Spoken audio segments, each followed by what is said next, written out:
Voilà, bonjour, chers élèves. Voici un nouvel épisode pour tenter de vous expliquer comment faire dialoguer les héros d'un récit. Alors, pour cette nouvelle vidéo, je vous laisse d'abord faire connaissance avec les quatre personnages qui vont vous permettre de comprendre la théorie. Nous avons Pete et Pat, deux petits monstres qui parlent souvent d'école. Nous avons Mute. Mute, c'est un petit chaud-doudou qui ne peut rien dire. Heureusement que son meilleur ami, le rapporteur, est là pour lui permettre de parler. Plongeons-nous tout d'abord sur les objectifs de cette vidéo. Le premier va être de pouvoir distinguer la différence entre du discours direct et le discours indirect. Le deuxième objectif va vous permettre de réussir à ponctuer correctement un dialogue de style direct. Pour réussir à atteindre ces deux objectifs, je vais prendre deux exemples de discours que j'illustre maintenant. Premier discours. Pete et Pat discutaient concernant les DCI. Tu crois que c'est long pour faire un travail de cette qualité? Interrogea Pat d'un air peu sûr. Oui, sûrement, affirma Pete sur un ton déterminé. Je crois que tu as raison. Il me semble que les enseignants font de leur mieux chaque jour pour apporter le meilleur à chacun en fonction de ses possibilités. Après, en même temps, je pense que les élèves ont aussi leur responsabilité à prendre, fit remarquer Pete à son copain Pat. Voici un exemple de discours que l'on appelle le discours direct. Dans ce cas, les paroles des personnages sont rapportées directement telles que leur diraient ces deux personnes. Ainsi, Pete ou Pat parlent directement avec leurs mots. Les marques avec les tirets permettent de comprendre que c'est à chaque fois un autre personnage qui parle. Voyons maintenant un deuxième exemple de discours. Le rapporteur rapporta les paroles de Mute qui disait qu'il adorait se donner à fond durant les leçons car avec cela, il comprenait l'impact qu'il avait sur ses propres apprentissages. De plus, le rapporteur ajouta encore que Mute avait dit qu'il se sentait beaucoup mieux étant donné qu'il voyait qu'il progressait sans cesse. Dans ce type de discours, que l'on appelle le discours indirect, nous avons cette fois une personne qui rapporte les paroles d'un personnage. Ici mute, car mute en anglais veut dire silence, qu'il ne peut pas parler. Ainsi, ici, on rapporte indirectement les paroles de quelqu'un. On voit qu'il n'y a pas de tiret.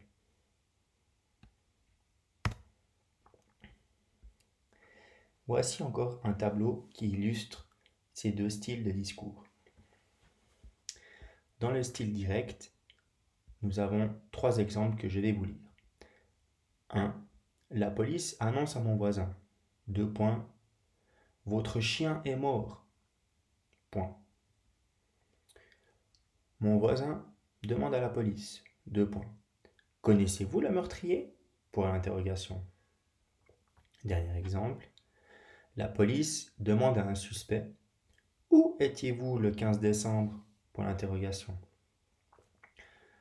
Dans ces trois discours de style direct, les paroles sont rapportées directement telles que le dirait la police ou le voisin. Ces paroles, on peut les transformer de manière à ce que ce ne soit pas la personne qui rapporte directement son discours, mais quelqu'un d'autre. Voyez ce que ça donne. La police annonce à mon voisin que son chien est mort. Ce n'est pas la police qui dit directement ces paroles, mais il l'annonce. Mon voisin demande à la police si elle connaît le meurtrier. À nouveau ici, elle ne dit pas connaissez-vous le meurtrier, mais elle le demande. Dernier exemple, La police demande à un suspect où il était le 15 décembre. On ne sait pas comment il a demandé ça, mais en tout cas, il s'intéresse à où il était le 15 décembre. Comme premier exercice, je te propose d'écrire une parole possible dans chaque ligne vide de ce tableau et de rapporter ton exercice qui sera soigné en classe. Tu peux le faire au verso de la feuille que tu as prise pour effectuer l'exercice 2 que tu vas voir prochainement dans la vidéo.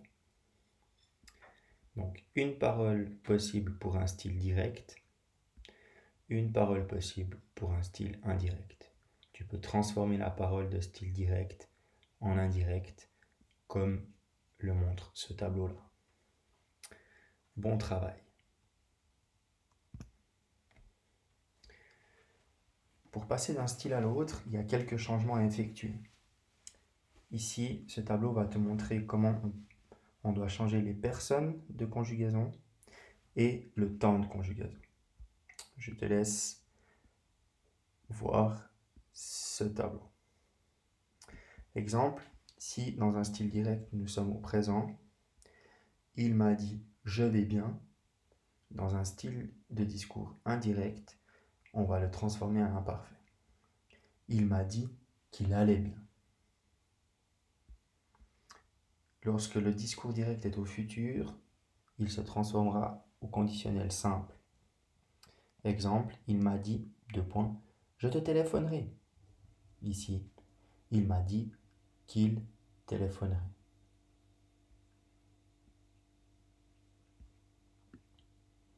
Troisième exemple, lorsqu'on a du futur antérieur, ceci se transforme en conditionnel passé. Il m'a dit, nous aurons terminé la chambre avant de venir. Dans un style indirect, on dirait, il m'a dit qu'ils auraient terminé la chambre avant de venir. Dernier exemple, si le discours direct est au passé composé, celui-ci va se transformer au plus que parfait. Il m'a dit, j'ai tout vendu. Du coup, si on veut rapporter les paroles de cette personne, on va dire, il m'a dit qu'il avait tout vendu. Voici un exemple de transformation de discours direct à indirect. Voyons maintenant la théorie qu'il faudra bien retenir pour écrire un dialogue d'un style direct. Donc je répète, c'est quand les paroles des personnages sont rapportées directement telles quelles. Première chose qui est important de savoir, c'est qu'on ouvre un dialogue avec un tiret. Ici, on ne va pas parler des guillemets. Tu as le droit d'écrire ton dialogue de cette façon-là. Cette carte sera aussi une carte outil que tu pourras classer dans ton classeur et ainsi tout le temps t'y référer lorsque tu veux écrire un dialogue. On ouvre un dialogue avec un tiret.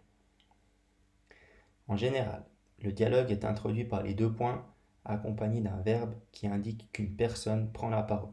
C'est ce qu'on appelle un verbe de dialogue. Alors, le reporter dit, deux points, ouvrir les guillemets. C'est un premier personnage qui parle. Et on retourne à la ligne après les deux points. Le premier personnage dit, il n'y a personne, virgule, dit le reporter, point. De nouveau un tiret si c'est une nouvelle personne qui parle. Tiret, personne, répondit Pencroff. Ici, il y a un verbe de dialogue pour indiquer qui parle.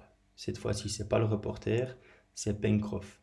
Et ainsi, on comprend bien que la personne qui dit personne est bien Pencroff. Il n'est pas obligatoire de le mettre à chaque réplique, car si on le met à chaque réplique, cela devient un peu rébarbatif et long à lire. C'est le cas dans cet exemple. Retour à la ligne à chaque changement de personne et on remet un nouveau tiret. Voilà longtemps que cette chambre n'a été habitée, fit observer Harbert. Oui, bien longtemps, répondit le reporter. Monsieur Spilett, dit alors Pencroff, Au lieu de retourner à bord, je pense qu'il vaut mieux passer la nuit dans cette habitation. Voici un exemple de dialogue que tu seras capable de ponctuer, toi, dans ton récit d'aventure. Il y a encore une observation à avoir. Ceci est une incise de parole, ça donne une indication de qui parle et peut-être même comment est-ce qu'il le fait. Donc, tu observeras que même s'il y a un point d'exclamation ici, tu laisses une minuscule, car c'est comme si la phrase, elle continuait. Ceci sera important de réaliser. Pense à utiliser d'autres verbes que dire pour faire vivre tes personnages, comme demander, questionner, interroger, s'écrier, protester, riposter, soupirer, marmonner, rassurer, conseiller, etc. Ceci donnera bien vie à ton dialogue. N'oublie pas aussi d'indiquer les émotions dans lesquelles tes personnages se trouvent. Ainsi, lorsque tu liras ton récit d'aventure, tu pourras mettre du ton et ainsi capter un maximum de personnes lors de sa lecture. Pour terminer, tu vas réaliser l'exercice 2.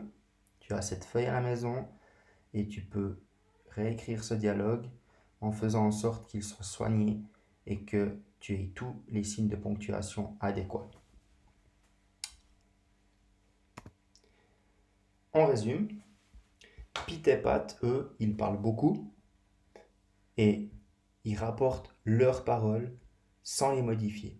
C'est ce qu'on appelle un style direct. Lorsque ces deux personnages parlent, on met des tirets pour montrer que c'est chaque fois une nouvelle personne qui prend la parole. Dans le deuxième dialogue que je t'ai montré, on était dans un style indirect, c'est le cas de Newt, qu'il ne peut pas parler, et pour ce faire, il a un rapporteur qui rapporte ses paroles.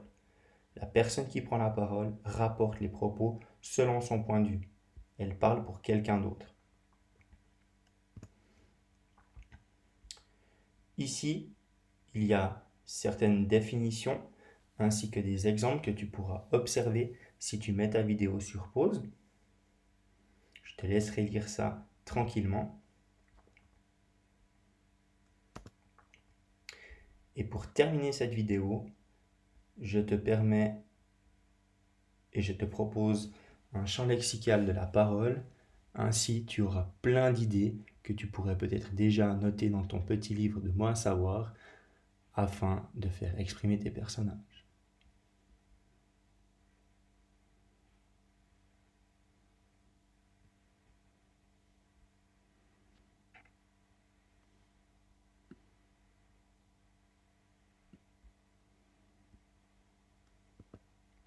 Voilà, c'est tout pour cette vidéo. Je te remercie pour ton attention et je te souhaite une toute belle soirée.